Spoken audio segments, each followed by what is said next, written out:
शुभ सकाळ पिला माने। आज आमे तुम साहित्य बहिर एक नुआ विषयटी पढ़िबा। विषयर ना हैला एकतार बल।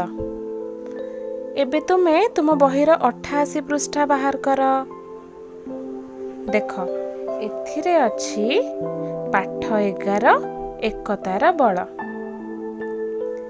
पिंपुड़ीक दिने बसिला सभा विचारिले आखु चाष करिबा जतने कियारी तियारी कले बाछि बाछि चारा लगाई देले कियारी रे देले बाड़ घेराई पाती मांकड़ को देले जगाई बढ़ी गला आखु हेला पाकल हाथीर पाटीरु गड़िला लाल आखु कियारी रे पशिला हाथी चंपा गछ डालू डाकिला पाती शुणिले पिंपुड़ी आसिले धाई हाथी पिंपुड़ी हेला लड़ेई पिंपुड़ी कामुड़ा सही न पारी हाथी पलाइला जीवन धरी कियारी रे हाथी रहिला नाही खुशी रे पिंपुड़ी उठिले गाई हाथी खाई जीव आम संपत्ति छाड़ी देबू आमे पिंपुड़ी जाति।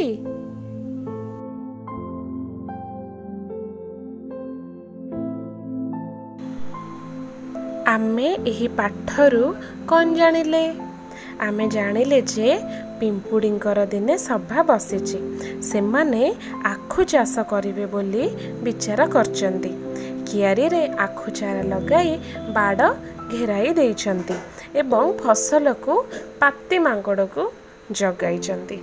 आखु बढ़ी पाकल होइछि हाथीर आखु देखिकी पाटीरू लाल गड़ीछि तार खाइबा को लोभ होइछि ना तो सेथिपई से कौन करछि आखु कियारी भितर को पशि जाइछि कियारी को तो पाती मांकड़ जगिछि ता पाती मांकड़ कौन कला ना गछ डालरू थाई डाक देला सबु जाक पिंपुड़ी ता डाक शुणी धाई आसिले तापरे कौन होइछि ना हाथी पिंपुड़ी को भितरे लड़े लागिछि सबु पिंपुड़ी मिली मिसिकी हाथी को एते जोर से कामुड़िछंती हाथी पिंपुड़ी को कामुड़ा सही न पारी कियारी छाड़ी पळेई जाइछि। एही पाठरू आमे कौन शिखिले?